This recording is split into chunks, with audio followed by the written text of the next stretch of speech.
Hello friends, welcome to back and കുക്കീസി. അപ്പോൾ എല്ലാവർക്കും ഓണാശംസകൾ നേരുന്നു. നമ്മളുടെ ഓണത്തിൻ്റെ സ്പെഷ്യലായിട്ടുള്ള പച്ചടിയാണ് ഇന്ന് ഉണ്ടാക്കാൻ പോകുന്നത്. അപ്പോൾ 2 പച്ചടി ഉണ്ടാക്കുന്നുണ്ട്, വെണ്ടയ്ക്ക പച്ചടിയും പിന്നെ ബീട്രൂട്ട് പച്ചടിയും. ബീട്രൂട്ട് പച്ചടിയുടെ റെസിപ്പി എല്ലാവരും കുറേ നാളായി ചോദിക്കുന്നത്, അതിപ്പോഴാണ് ഉണ്ടാക്കാൻ പറ്റുന്നത്. പച്ചടി ഉണ്ടാക്കാൻ വേണ്ടി എന്തെല്ലാം നമുക്ക് വേണമെന്ന് നോക്കാം. ബീട്രൂട്ട് ഒരു ചെറിയ ബീട്രൂട്ടാണ് എടുത്തിരിക്കുന്നത്, അത് ചെറുതായിട്ട് കട്ട് ചെയ്ത് വെച്ചിട്ടുണ്ട്. പിന്നെ പച്ചമുളക് എരിവുള്ളത് ഒരു 3-4 നമുക്ക് എടുക്കാം. ഇതിൽ നമ്മൾ മുളക് പൊടി ഒന്നും ചേർക്കണില്ല, അതുകൊണ്ട് പച്ചമുളക് ആവശ്യത്തിന് നമുക്ക് ചേർക്കാം. പിന്നെ വെണ്ടയ്ക്ക കട്ട് ചെയ്ത് വെച്ചിട്ടുണ്ട് ചെറുതായിട്ട്. പച്ചമുളക് ഒരു 3-4 എടുത്തിട്ടുണ്ട്, ആവശ്യത്തിന് നമുക്ക് എടുക്കാം. കൂടുതൽ എരിവാണെങ്കിൽ അത് അനുസരിച്ച് നിങ്ങൾക്ക് എടുക്കാം. തൈര് 1 കപ്പ് എടുത്തിട്ടുണ്ട്. പിന്നെ തേങ്ങ നമ്മൾ 3/4 കപ്പ് എടുത്തിട്ടുണ്ട്. അതിൽ 1/4 ടീസ്പൂൺ ജീരകം ഇട്ടിട്ടുണ്ട്, 2 ഇതിൽ വേപ്പിലയും ചേർത്തിട്ടുണ്ട്. പിന്നെ ഉപ്പും വെളിച്ചെണ്ണ ആവശ്യത്തിന്, താളിക്കാനായിട്ട് വറ്റൽമുളകും വേപ്പിലയും. ഇനി നമ്മൾക്ക് ഈ വെണ്ടയ്ക്ക പച്ചമുളകും ഫ്രൈ ചെയ്തെടുക്കണം. ഇതുപോലെ തന്നെ ബീട്രൂട്ടും നമ്മൾക്ക് ഫ്രൈ ചെയ്ത് മാറ്റണം. ഇതിന് രണ്ടിനും ഒരേപോലത്തെ ഇൻഗ്രീഡിയൻസ് തന്നെയാണ്. തേങ്ങ അരയ്ക്കേണ്ട അളവെല്ലാം ഒരേപോലെ തന്നെ എടുത്തിരിക്കണം. ആദ്യം നമുക്ക് ബീട്രൂട്ട് ഒന്ന് ഫ്രൈ ചെയ്തെടുക്കണം. സാധാരണ എല്ലാവരും പച്ച ബീട്രൂട്ട് ചേർക്കാറുണ്ട്, ഫ്രൈ ചെയ്യാണ്ട് വഴറ്റാണ്ട് ചേർക്കാറുണ്ട്.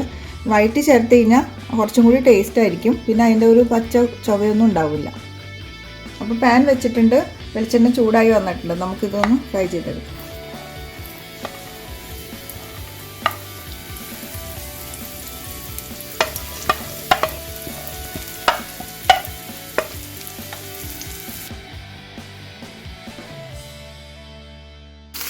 ബീട്രൂട്ട് നമ്മൾ ഫ്രൈ ചെയ്ത് മാറ്റിയിട്ടുണ്ട്. ഇനി നമുക്ക് വെണ്ടയ്ക്ക ഫ്രൈ ചെയ്തെടുക്കാം.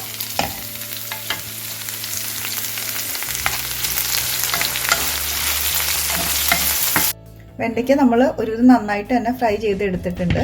ഇനി ഇതിലേക്ക് കുറച്ച് ഉപ്പ് ചേർത്ത് കൊടുക്കണം.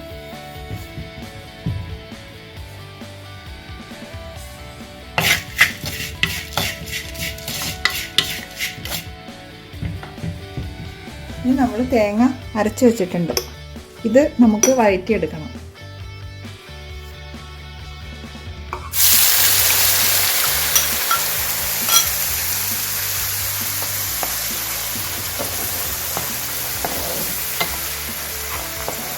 വെണ്ടയ്ക്ക് ഫ്രൈ ചെയ്ത് മാറ്റിയ ആ എണ്ണയിൽ തന്നെ ഒന്ന് വഴറ്റിയെടുത്താൽ മതി. ഇപ്പം നന്നായിട്ട് വഴറ്റിയിട്ടുണ്ട്. ഇനി നമുക്കിത് വെണ്ടയ്ക്കയിലേക്ക് ചേർത്ത് കൊടുക്കാം.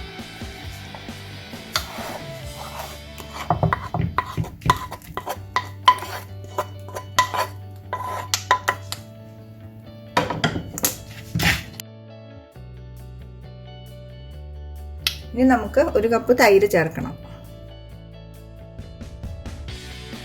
ഇപ്പം നമ്മളുടെ പച്ചടി റെഡി ആയിട്ടുണ്ട്. ഇനി നമുക്കിതിൽ താളിച്ചിടണം, കടുക് താളിച്ചിടണം. ഇത് നമ്മൾ ഫ്രൈ ചെയ്ത് മാറ്റിയ ബീട്രൂട്ടാണ്. ഇതിലേക്ക് നമുക്ക് വഴറ്റി വെച്ച അരപ്പ് ചേർക്കാം. ഇനി നമുക്ക് തൈരും ചേർക്കണം.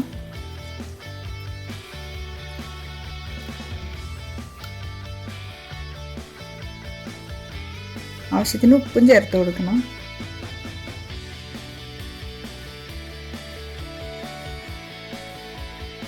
ഇനി നമുക്കിതിലേക്ക് താളിച്ചിടാം. എണ്ണ ചൂടായിട്ടുണ്ട്, നമുക്ക് കടുക് പൊട്ടിച്ചിട്ട് വേപ്പിലയും വറ്റൽമുളകും ഇട്ട് കൊടുക്കാം. നമുക്ക് ബീട്രൂട്ടിനും വെണ്ടയ്ക്കും ഇത് തന്നെ മതി.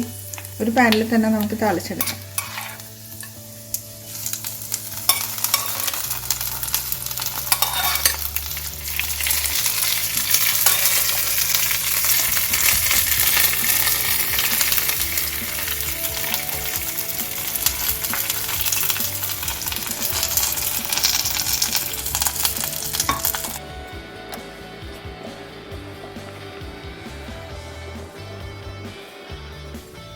നമ്മളുടെ 2 പച്ചടിയും റെഡി ആയിട്ടുണ്ട്.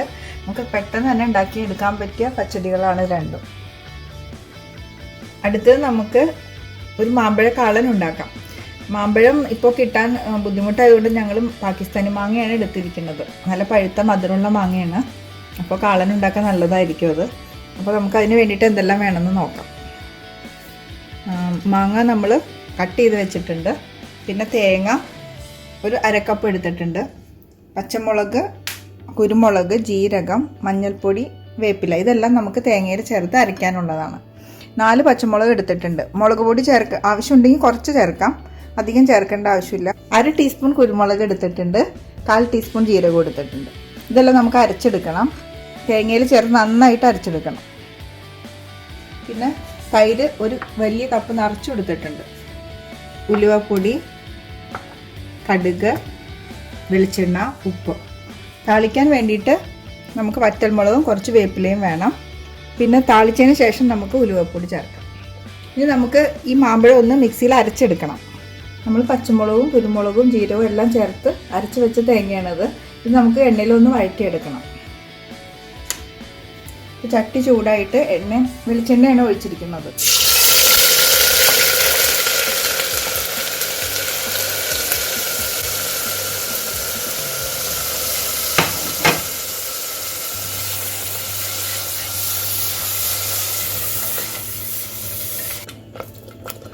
ഒരു 2-3 മിനിറ്റ് നമ്മളിത് വഴറ്റിയിട്ടുണ്ട് വെളിച്ചെണ്ണയിൽ.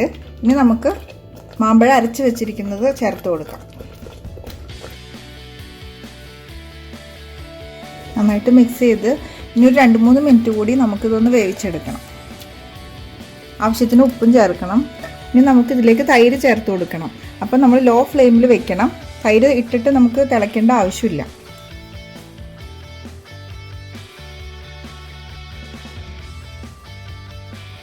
ഉപ്പ് നമ്മൾക്ക് ആവശ്യത്തിന് ചേർത്ത് കൊടുക്കണം നോക്കിയിട്ട്.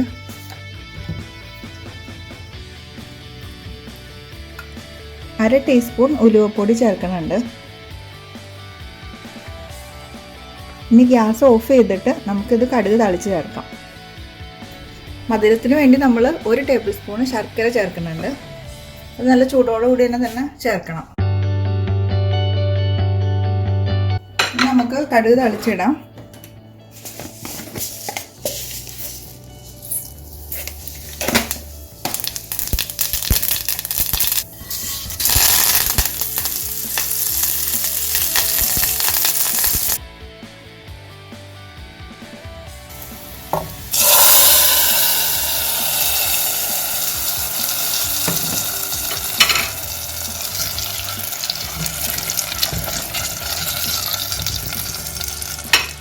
മാമ്പഴക്കാലൻ റെഡി ആയിട്ടുണ്ട്.